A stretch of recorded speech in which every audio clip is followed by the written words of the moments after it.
Hébreux chapitre 11 au verset 8. Hébreux 11, 8. C'est par la foi qu'Abraham, Et ça n'a pas demandé à Abraham, lors de sa vocation, obéit et parti pour un lieu qu'il devrait recevoir en héritage. Donc, Andimi peut accueillir la bisika où il s'est azwa lokola héritage. Et qu'il est parti sans savoir où il allait. Peut accueillir azwa ibate azwa kende wapi. Walwa likema. Likambako kamwa. Bantu bako bakwamba ni walwa jikumi. Likambo ya 10e. Dieu lui dit, lève-toi. Zaba edisie telema. Et par la foi il s'élève. Nakondima atelemi. Comme tu peux aussi t'élever Et affronter ton ennemi. Tu vois déjà ton ennemi tomber. Parce que tu es une femme de la foi. Tu es l'homme de la foi. Tu peux t'élever par la foi et briser les limites de la pauvreté de ta foi. Tu peux t'élever par la foi et fermer des portes de mort dans ta famille. Tu peux t'élever par la foi et bâtir des grandes choses ici au pays. Nous sommes des chrétiens, nous recevons tout par la foi. Le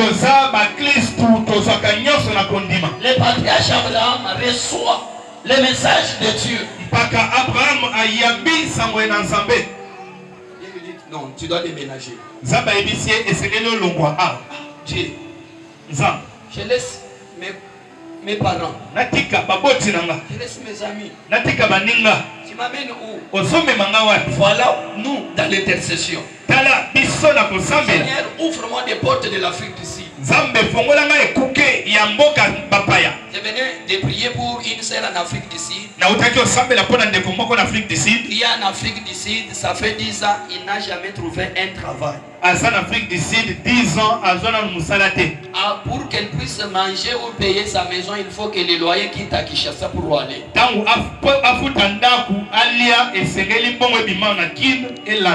avons fait la prière avec elle. Elle dit, comme tu travailles, maintenant fais une offrande de rachat, une semence, et tu donnes à n'importe quel pasteur, même là-bas. Les pasteurs que tu vois, tu peux donner, fais-les, alors que Dieu ouvre des portes. Nous avons offrande.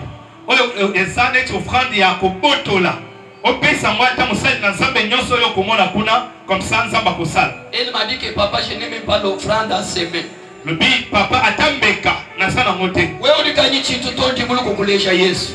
Yo oyo zale loko tere eko tali so Yesu. Bine ni ofranda wa semasa toka linyengwesha Yesu tuli mwakukuna bingu. Ozana mbeka ya kolona teka sina eko tali sa Yesu. Tu n'as pas la possibilité mais Jésus-Christ va t'offrir cette possibilité. Ozana matoki teka si Yesu akopesa yo matoki. Tu n'as pas une bonne famille mais entre et adhère-toi dans la famille de Jésus-Christ. Ozana libota malamu teka tsikati na yoko bimisa libota malamu na Yesu. Dans la famille de Jésus. Na libota ya Yesu. Tu peux commencer avec la souffrance. Il ne finira pas dans la souffrance. Puisque sur le chemin de la croix, qu'il a porté lui-même sa croix. La croix a été finie portée par d'autres personnes. Que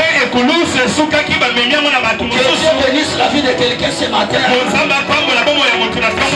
Tout simplement ce qu'il te dit. La parole de Dieu nous dit quelque chose de la valeur ajoutée. Si tu veux me suivre, mon Jésus, apporte ta croix. Lui qui a commencé à prendre sa croix, mais sur le chemin de Calvaire, il a rencontré un homme qu'on a chargé la croix par force.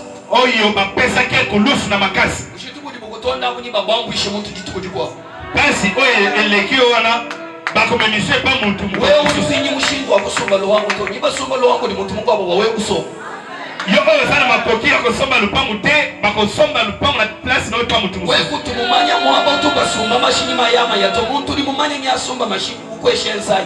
Muntu yo yebi valeo ndenge basomba ka mutu kate. Muntu yebi akosomba apesa yo. Wewe tukuyimumanya mutu ba voyage to. Yo oyo yebi ndenge basbembu kakate. Yewe ye mushine ni interprete. Ufila byakuli kumbe lukwenda uyenenda kwa akula kishinwa bawesumba bintu walekele bibi. Donc okokende kuna na mutu mosusu azolimbola ntango yo okomi kuna ya azosomba biloko pete yo ozwa. Je comprends quelque chose dans mes oreilles spirituelles. Tu crois ce que je t'ai dit? Parce que tu es le fils d'Abraham, qui est le père de la foi, qui a accepté de suivre Dieu. Et il est en train d'aller dans un chemin inconnu, il ne connaît même pas là où il va. La parole de Dieu te donne l'invitation. Laisse-toi la charge de Dieu qui dirige ta vie. Il y a longtemps, tu t'es dirigé de toi-même, laisse Dieu diriger ta vie. Ce matin, laisse Dieu diriger ta vie. Le travail est arrêté, c'est arrêté, laisse Dieu continuer avec toi. La malsanté est arrivée, laisse Dieu diriger ta vie. Faites tout simplement ce qu'il te dit. Si tu l'as fait aujourd'hui, fais-le aussi demain. Il est le Dieu d'hier, il est le Dieu d'aujourd'hui, il est le Dieu des jours prochains. Ta vie ne sera pas la même. Et nous avons un Dieu qui n'a jamais menti.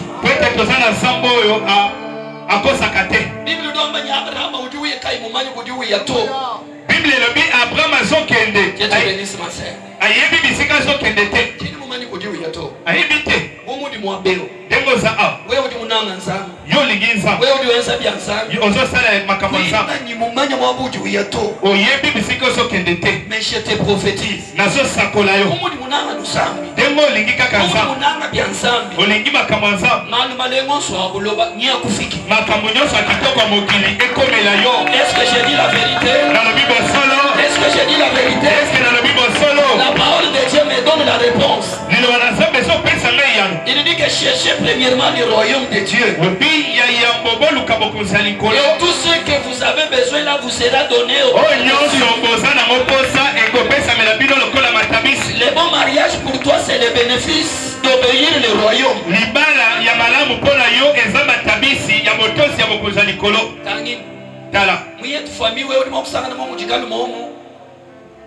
Na mabota na biso yoko kiko kuta eloko malunga kuna.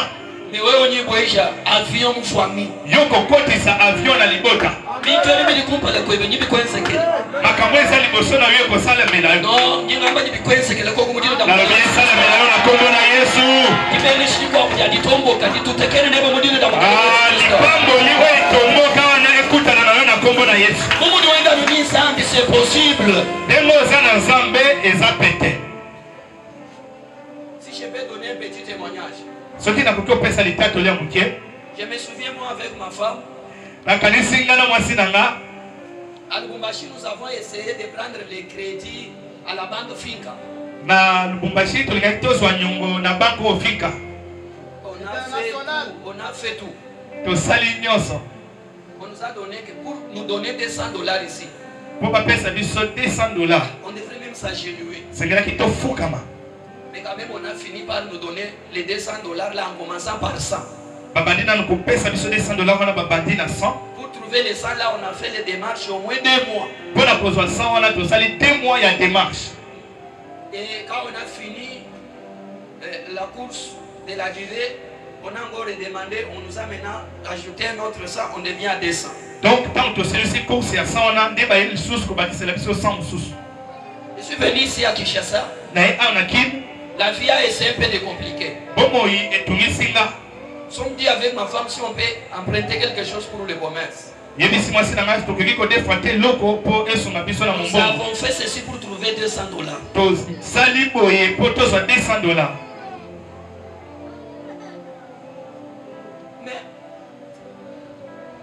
Mais c'était 2 jours passés. J'ai dit à maman pasteur que je vais ouvrir une grande maison de vente pour Yassardou, puisque je vois sa vie ne marche pas bien. Comme ça, on ouvre quelque chose de gros, comme ça, qui soit gérant là-bas. Donc, dans le but, nous avons la maison comme nous avons biloko na chande ko Sardou parce que il y a Kambakawana. S'il va bouffer, qu'il bouffe. Ce qui a damé à damé. Mais nous allons seulement démontrer que nous l'aimons beaucoup. Nous kasi totalisé kaka ke tolingie makasi. J'ai dit, je vais parvenir comment? Essayons avec la banque. On appelle la banque vient et dit que moi je vois que toi, tu vas bien gérer 3 000 $. On te donne 3 000 $. La banque a dit, yo te moni 3 000 $, on va gérer bien, tu peux ça. J'ai dit à ma femme, 3 000 $, mon cœur ou Dieu ça moi. Bi, n'a dit si moi si 3 000, mutu oyo, azobela. Il n'a pas visité ce que nous faisons. A talité auto sala. Yesu chibicha malumaneno. Yesu azekuke ya makamba minene. Wewe utabaduka ngole chibicha Soko malumaneno. ndimi azokongola ekuke ya makamba minene. Bisukumvika bwanyi mema muitaba nuleve ngita. Elingiko loba ete soki na ndimi. On me donne 3 000 $. 3 000 pesami. Et la fois prochaine, on va payer 10 000 $. Ouais, quoi, il y a 10 000 kokyo pesama. On a commis mon truc à faire le président Gédéon, le président Albert. Dans les affaires, c'est mauvais? Non, très important. Je me pose la question. Nazomi tuna mutuna. Qu'est-ce qui fait que les gens tout autour de moi commencent à me comprendre, à me donner de l'amour? Na batu o bazan zinga na babandi ko yoka ngape babandi ko pesa nga bolingo. Le Saint-Esprit m'a dit, dès que tu aimes le Seigneur avec ton cœur, tu as rempli la loi divine. Le premier commandement dit, tu dois aimer ton Dieu avec tout ton cœur, avec toute ton âme. Dès que Dieu il a aimé, lui qui n'a jamais trahi l'amitié, il devient aussi ton ami et ton compagnon. Au fur et à mesure, il commence à changer ta face. Il commence à changer ta façon de vivre.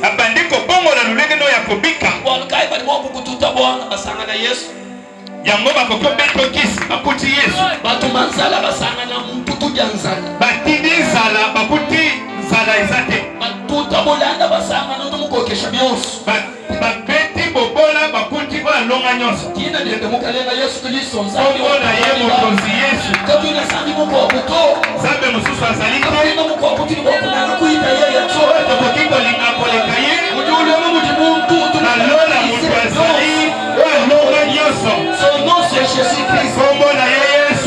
Tout simplement fait ce qu'il te dit.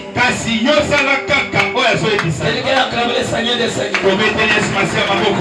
Quelqu'un acclame le Seigneur des Seigneurs. J'aimerais partager avec toi toujours dans les livres d'Hébreux. Chapitre 9. Chapitre 9. J'ai dit le verset 19. Verset 19. Moïse, après avoir prononcé devant tous les peuples tous les commandements de la loi,